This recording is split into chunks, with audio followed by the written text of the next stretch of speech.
My husband of 31 years told me I was lucky he'd waited this long. That was how he said it.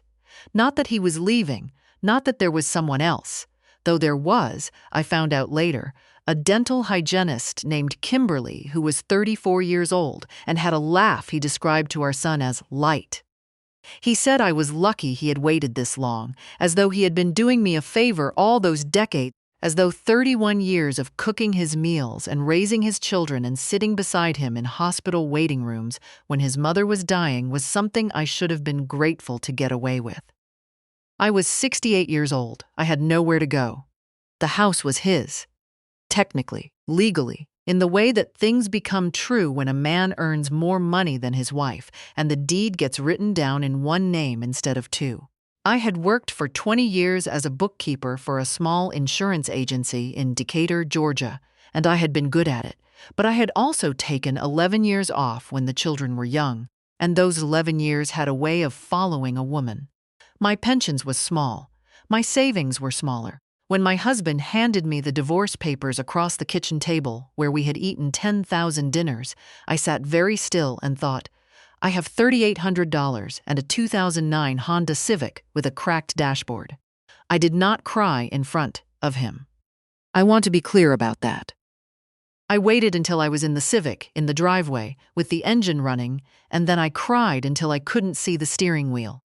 Then I backed out and drove to my daughter's apartment on the other side of the city, and I cried again at her kitchen table while she rubbed my back and handed me paper towels because she'd run out of Kleenex. My daughter was working 2 jobs at the time. A receptionist position during the day and weekend shifts at a wine bar downtown. She had a 1-bedroom apartment with a pull-out couch and a cat named Biscuit, who did not like strangers. She never made me feel unwelcome. But I could see, in the careful way she moved around me, that she was already stretched thin, already counting, and I was 68 years old, and I was not going to become something my daughter had to carry. I told her I had a plan. I did not have a plan. I found a room in an extended stay motel off I-20 that cost $412 a week. The carpet smelled like cigarettes, and something I couldn't identify and didn't try to. The ice machine at the end of the hall made a sound at 2 a.m. like something was trapped inside it. I bought a hot plate from a thrift store and ate a lot of canned soup and thought about what my husband had said. Lucky, you waited this long. And I tried to figure out what kind of woman I was, at 68, in a room like this. The answer I kept coming back to was, the kind who made a mistake somewhere. The kind who trusted the wrong things. I had trusted the house. I had trusted the joint account we never quite got around to making joint. I had trusted 31 years. It was a Thursday morning in February when the letter arrived at my daughter's address, which I had listed on everything because I had no permanent address of my own. My daughter called me while I was at the motel, eating oatmeal I'd made in the hot plate pot, and she said, "Mama, there's something here from an attorney's office in Savannah." I told her to open it. She read it to me twice. Then she read it to me a 3rd time. I sat on the edge of the motel bed with the hot plate pot still in my hand and I listened to the words and I thought, this is what losing your mind feels like. The letter was from an attorney named Howard Beckwith of Beckwith and Associates, Savannah, Georgia. It informed me that a man named Wallace Pruitt had died 6 weeks prior and had named me, specifically me, by my full name and social security number, as the sole beneficiary of his estate. The estimated value of the estate was listed. I had been married to Wallace Pruitt for 2 years, between 1979 and 1981. We were both 23 when we married and 25 when we understood that we should not have. There were no children. There was no terrible event, no betrayal that I could name cleanly.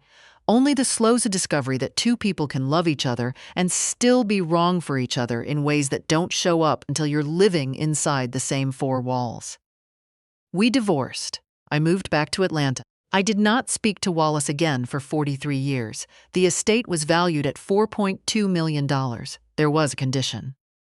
I called my daughter back after I sat with the letter for 20 minutes and she asked me what I was going to do and I said, I need to think. And she said, Mama, $4 million. And I said, I know. And she said, call the attorney. And I said, I know. I did not call the attorney that day. I went for a long walk along the highway access road because there was nowhere else to walk, and I thought about Wallace Pruitt. I thought about the apartment we'd had in Athens near the university, where we'd both finished our degrees. I thought about how he used to make pancakes on Saturday mornings and read the newspaper out loud to me, the funny parts, the strange parts, things he thought I should know. I thought about how we'd parted, carefully, honestly, without the wreckage that some endings leave.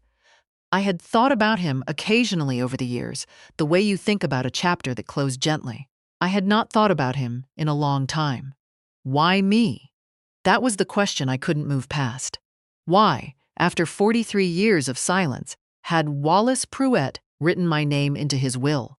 I called Howard Beckwith the next morning. He was a careful man on the phone, precise with his words, and he explained the situation in the kind of measured legal language that took me a few minutes to fully parse. Wallace had never remarried. He had built a real estate business in Savannah over the course of 30 years and sold it in 2019, before his health declined. He had no children, no living siblings, and his parents had been gone for more than a decade. He had, apparently, spent the last years of his life putting his affairs in order with a great deal of intention. The condition was this. In order to receive the inheritance, I would need to appear in person at a probate hearing in Savannah within 45 days, provide documentation verifying my identity as Wallace Pruitt's former spouse, and submit to a brief interview with the estate's appointed administrator to confirm I was the intended recipient and not acting under any external pressure or duress. That was it. That was the condition. I had expected something harder, some impossible thing to prove, some task that would take years. Why me? I asked Howard Beckwith. Did he say why? There was a pause on the other end of the line. Mr. Pruitt left a letter, Howard Beckwith said. It will be given to you at the hearing. I drove to Savannah in the Civic with the cracked dashboard and a folder of documents I'd assembled from a storage unit where I'd been keeping the remnants of my life. The marriage certificate from 1979, a photograph from our wedding that I'd held onto for reasons I never examined closely, tax returns from that period, a handful of letters from the early years after the divorce when Wallace and I had stayed in occasional, careful contact before we drifted away from each other entirely. I wore my good blue cardigan. I sat in Howard Beckwith's office on a Tuesday afternoon and I answered every question they asked me. And I was given a sealed envelope with my name written on the front. In handwriting I did not recognize as Wallace's, but understood was his. I did not open it in the office. I opened it in the parking lot, sitting in the Civic, with the heat running because February in Savannah was still cold if you sat still long enough. It was 3 pages, handwritten on legal pad paper. I am not going to share everything he wrote. Some of it was private in a way I want to keep private, even now. But I will share this. Wallace wrote that he had followed my life from a distance, not in a strange or intrusive way, but in the way that someone keeps track of a person they once loved. Through mutual acquaintances, through the occasional piece of news that filters through. He knew I had remarried. He knew I had children. He knew, because a former colleague of his had known someone who worked near where I lived, that I had recently gone through what he called a hard season. He had already been ill when he wrote the letter, and he knew he did not have much time. He wrote that the 2 years we had spent together had been, despite everything, good years. That I had been kind to him in a way he hadn't always known how to receive when he was young and hadn't known what to do with kindness. He wrote that he had no one to leave it to who needed it more than a woman who deserved better than what she'd gotten. He wrote, I hope this finds you before you've stopped expecting things to turn around. I sat in that parking lot for a long time. There was one problem. Wallace's estate had a secondary claimant, his business partner of 12 years. A man named Douglas Farrell, had filed a claim against the estate 2 weeks before I arrived in Savannah. Douglas Farrell argued that a verbal agreement existed between himself and Wallace regarding the disposition of certain assets, and that Wallace's mental capacity in the final months of his life had been compromised by his illness, making the will potentially contestable. I learned this from Howard Beckwith the morning after the probate hearing, over the phone, in my room at the Savannah Budget Hotel where I'd extended my stay. I sat on the edge of another motel bed, this one with better carpet, and I listened, and I thought, Of course there is something else. Douglas Farrell had not been at the probate hearing. His attorney had submitted the filing remotely. But Howard Beckwith explained that this was not unusual and that the estate would remain in a hold status while the claim was reviewed, which could take weeks or could take longer. I called my daughter. She was quiet on the phone for a moment, and then she said, "What do you want to do?" I said, "I want to stay." I had enough money left for 3 more weeks at the hotel, barely, if I was careful. I was 68 years old, and I had become, over the past 4 months, extremely careful. I found a part-time position at a gift shop near the waterfront, 3 days a week, $8 over minimum wage. And I worked it with the same precision I had brought to 30 years of bookkeeping. And I waited. What I learned about Douglas Farrell, in bits and pieces, through Howard Beckwith and through the careful reading of legal documents I was now entitled to review. He had been Wallace's business partner for 12 years. Yes! They had sold the business together in 2019. The sale had been equitable. Both men received their agreed-upon share.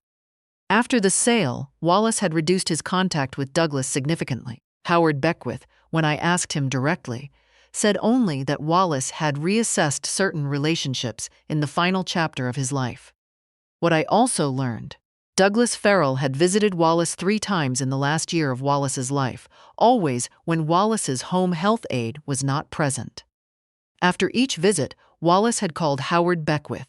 After the second visit, Wallace had added a specific clause to his will. A clause that explicitly named Douglas Farrell and stated that no claim from Douglas Farrell, verbal or otherwise, would supersede the written terms of the will, and that any such claim should be considered without merit. Wallace Pruitt, it turned out, had seen this coming. The clause was thorough. Howard Beckwith, when he shared it with me, said, and this was the most unguarded thing I ever heard him say, "Mr. Pruitt was a very careful man. The claim was reviewed." Douglas Farrell's attorney presented the argument for a verbal agreement. The estate's attorneys presented the written clause. The court-appointed administrator reviewed the documentation of Wallace's mental evaluations from his final year, performed by 2 separate physicians, both of whom had certified his capacity clearly and repeatedly. The claim was denied. I was in the gift shop when Howard Beckwith called. I was wrapping a ceramic pelican in tissue paper for a woman who was buying it for her mother in Michigan. I put my hand over the phone and said to my coworker, a young woman named Tracy who was 26 and had been very patient with me, "I need 1 minute." I went to the back room and I stood next to a shelf of surplus ornaments, and I listened to Howard Beckwith tell me that the estate would be released and the transfer of assets could proceed within 30 days. I said, "Thank you." He said, "Congratulations, Ms." And I said, "Thank you again," because I didn't know what else to say. I went back out and finished wrapping the ceramic pelican. The woman thanked me. I said I hoped her mother liked it. Tracy waited until the woman left, and then she looked at me and said, "Are you okay? You look like you're somewhere else." I said, "I think something just changed." I did not tell her what. I did not tell anyone what, not that day. I drove back to the hotel, and I sat on the bed, and I held the envelope with Wallace's letter inside it, and I thought about the motel off I-20 with the carpet smell and the ice machine. I thought about my husband, my ex-husband, who had told me I was lucky he'd waited this long. I thought about my daughter working 2 jobs and apologizing every time she couldn't call me back quickly enough. I thought about Wallace making pancakes on a Saturday morning in an apartment in Athens, reading me the funny parts of the newspaper. I called my daughter that evening. I told her everything, from the beginning, all the parts I had been vague about over the past weeks, because I hadn't wanted her to hope for something that might not come through. She was quiet for a long time after I finished. Then she said, "Mama, why didn't you tell me?" I said, "Because I needed to handle it myself first." She cried a little. I cried a little. We stayed on the phone for 2 hours. The first thing I did, After the transfer was finalized and I had spent a week sitting with the reality of it, that it was real, that it was mine, that it was not going to be taken back, was call a real estate attorney in Atlanta. I was not going to make the mistake of having my name absent from a deed again. I found a small house in Decatur, 2 bedrooms, a yard with a magnolia tree that was older than I was, and I bought it outright. The second thing I did was sit down with my daughter's finances. She had student loans from a nursing program she'd left halfway through when money ran out, and she had credit card debt that she had never once mentioned to me, but that I found out about because I asked directly and she told me the truth. I paid off the loans. I paid off the card. I told her the remaining amount in an account I'd opened in her name, and I watched her face go through 4 or 5 different expressions before she settled on something that looked like relief. She said, "Mama, you didn't have to." I said, "I know." She said, "This is too much." I said, "It is not." The third thing I did, and this one I did quietly without telling anyone, was write a check to a nonprofit in Atlanta that I had learned about in the months I'd spent in that motel from a woman I'd met in the parking lot one evening who was also staying there. Also rebuilding, also counting weeks instead of months. The organization helped older women who had ended up in transitional housing after divorce or loss, women in the specific, invisible crack that I had fallen into, where you are too old to start over and too young for certain kinds of help and too proud to ask for either. I had met that woman in the parking lot, and we had talked for 45 minutes in the cold and then gone back to our separate rooms, and I had thought about her a great deal since. I don't know if she was still in that parking lot. I hope she wasn't. I hope she had found her way somewhere warmer. I settled into the house in Decatur in April, when the magnolia was already blooming. The movers, 2 young men who handled my boxes with more care than I expected, left at 3 in the afternoon, and I stood in the empty living room with a cup of tea and looked at the light coming through the windows, and I thought, this is mine. Not lucky, not borrowed, not contingent on someone else's willingness to stay. My ex-husband called once, 2 months after everything was settled. My daughter had apparently mentioned something to our son, who had mentioned something to his father, which was not my daughter's fault. These things travel. My ex-husband called and said he'd heard I'd had some good news, and I said yes, and he said he was glad, and then there was a silence that had 31 years in it, and I said I had to go, and I went. I don't know what I expected to feel after that call. Satisfaction, maybe, something sharp and clean. Mostly I felt tired. And then I felt the tiredness lift, the way it does sometimes when you stop carrying something you've been holding so long you forgot it was in your hands. I have a vegetable garden now in the backyard next to the magnolia. I planted tomatoes and green beans and 1 optimistic row of cucumbers that I'm not sure about yet. My daughter comes for dinner on Sunday evenings when she's not working, and we sit on the back porch and she tells me about her week, and I tell her about the garden and Biscuit the cat, who she brought over one afternoon and deposited in my living room without much warning, and who has decided, apparently, that he likes me after all. I think about Wallace sometimes. I think about the letter sitting in the top drawer of my dresser, folded back into its envelope. I think about a 23-year-old woman in Athens, Georgia, eating pancakes on a Saturday morning and not knowing yet all the ways the world would try to convince her she was less than she was. I think she did all right, in the end. I think she did all right.